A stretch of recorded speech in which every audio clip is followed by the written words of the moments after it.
पत्नी यदि विपरीत बुद्धि वाली है तो हो सकता है शुरुआत में आपको बुरा लगे कि यार हमारे मन ही नहीं मिलते, हमारी व्यवहार ही नहीं मिलता, लेकिन कुछ दिन बाद आपको शायद अनुभव होगा कि आपका जो रिक्रिएशन हुआ है ना, वो इसीलिए हुआ क्योंकि पत्नी विपरीत बुद्धि की है। अच्छा, इसका एक उदाहरण दें।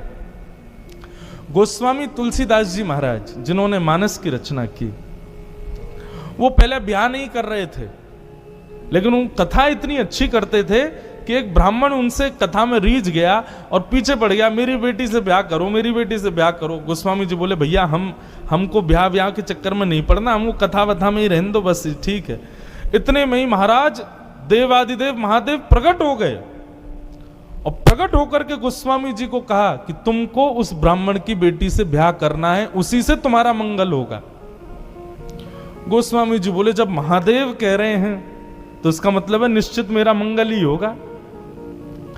गोस्वामी जी ने जैसे ही ब्याह किया, ब्याह के बाद गोस्वामी जी की बुद्धि बदल गई। कैसी हो गई? राम जी की जगह पत्नी में ही आसक्त हो गए।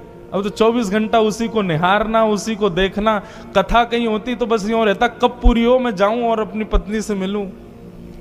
इतना प्रेम अपनी पत्नी से करते। लेकिन बंधुओं, शास्त्र आज्ञा करता है अति सर्वत्र वर्जयेत, अति हर चीज की बुरी होती है। पहले तो अच्छा लगता था गोस्वामी जी की पत्नी को, बाद में उसको चिढ़ होने लगी। बोले 24 घंटा मुझे ही देखते रहते हैं, इनको बस मैं ही चाहिए। एक दिन छोड़ छाड़ के मायके चली गई। रात्रि में सोए थे गोस्वामी जी, उठ करके देखा तो देखा पत्नी है नहीं। व्याकुल हो गए, विरह कातर हो गए, रोने लगे, कहां चली गई। ढूंढते ढूंढते ढूंढते समझ गए जरूर मायके गई होगी अपने। यह भी विचार नहीं किया कि सामने यमुना नदी इतनी गहरी है, इसको पार कैसे करूंगा। कूद गए उसमें, क्योंकि पल्ली पारी ससुराल थे। शव बहता हुआ आया, यह भी विचार नहीं किया कि मरा हुआ शव है, इसका सम्मान करूं। उसी को नाव बना के बह गए। जैसे तैसे गिरते पड़ते अपने ससुराल पहुंचे। पत्नी से जाके बोले, तुम मुझे छोड़ के क्यों आ गई। गोस्वामी जी की दीन अवस्था देख करके पत्नी को दया नहीं आई, क्रोध आया। बोले, आप प्रेम करते हो मुझसे? बहुत प्रेम करता हूं। अरे मुझसे प्रेम नहीं करते हो, इस हाड़ मांस के पुतले से प्रेम करते हो आप। कल को मेरे प्राण निकल गए तो क्या होगा? बोले, मेरे भी निकल जाएंगे। बोले, ऐसा प्रेम यदि राम जी से किया होता ना तो आज राम जी मिल गए होते तुमको।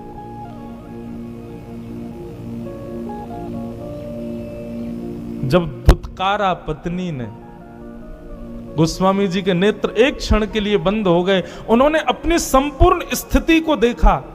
सारा शरीर अस्त व्यस्त हो गया, शरीर से दुर्गंध शव की आ रही है, कांटे लगे हैं पैरों में। ऐसी दीन अवस्था एक साधारण सी कन्या के लिए मेरी, और वह भी मेरे सामने खड़े होकर मुझे ही डांट रही है।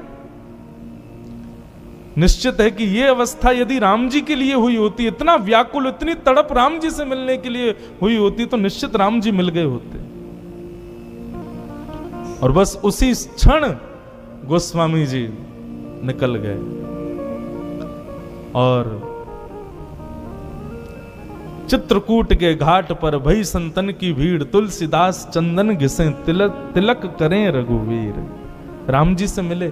अब यहां पर प्रश्न यह उठता है कि महादेव ने प्रकट होकर क्यों कहा कि तुम ब्याह करो।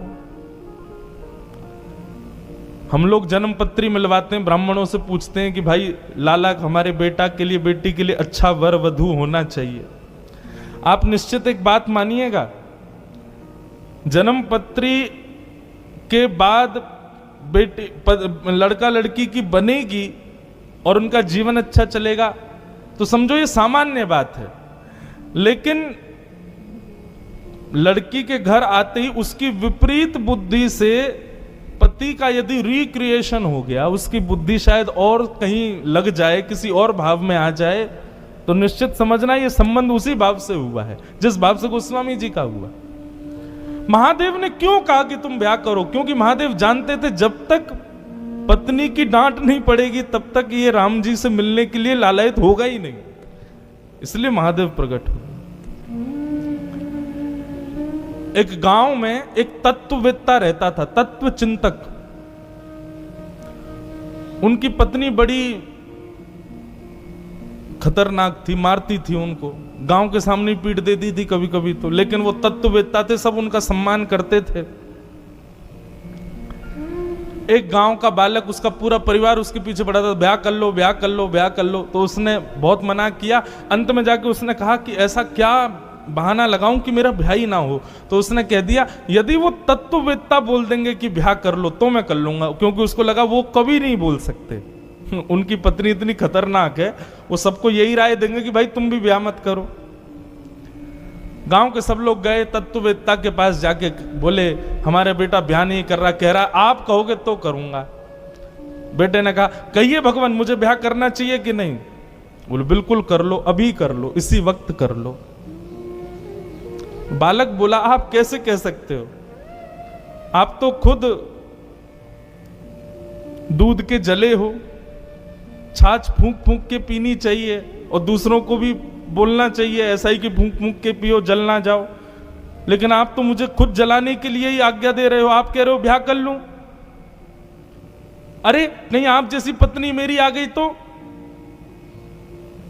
तत्ववेत्ता बोले देखो तुम्हारे मन के अनुरूप पत्नी आ गई तो बढ़िया, खुशी खुशी जीना, और यदि विपरीत बुद्धि वाली पत्नी आ गई तो एक की जगह दो तत्ववेत्ता हो जाएंगे एक ही गांव में, तुम भी तत्व चिंतक बन जाओगे। मैं तत्व चिंतक बना हूं किस लिए? क्योंकि मेरी पत्नी विपरीत है। एक बार कनाडा में कथा कर रहा था मैं, तो वहां एक माता जी आई, माता जी तो नहीं थी, थोड़ी युवाई थी, लेकिन ब्याह नया ही हुआ था उनका। बोली महाराज जी मैंने इतने सोमवार व्रत किए, मैंने शंकर जी को इतना दूध चढ़ाया, इतना ये किया, ब्राह्मणों ने जो बताया मैंने सब किया, मेरे पति बिल्कुल विपरीत मिले मुझे। मैंने कहा माँ, मैंने उनको भी यही कथा सुनाई, मैंने कहा देखो पति यदि मन के अनुकूल मिल गया होता तो पूरा मन पति में ही लग जाता, पति मन के अनुकूल नहीं है इसलिए आप कथा में बैठी हो आज। अनुकूल मिल जाएगा तो पूरा मन उसी को दे दोगे, प्रतिकूल मिला तो जितना थोड़ा बहुत मन बचा था वो ठाकुर जी को दे रहे हो ना। इसलिए प्रतिकूल मिले तो कृपा, अनुकूल मिले तो कृपा, प्रतिकूल मिले तो ज्यादा कृपा। इसलिए प्रसन्न रहो भैया, होई सोई जो राम रचे राखा। ठाकुर जी ने सबका रचा हुआ है, जिसका जैसे जहां जैसे होना है होगा।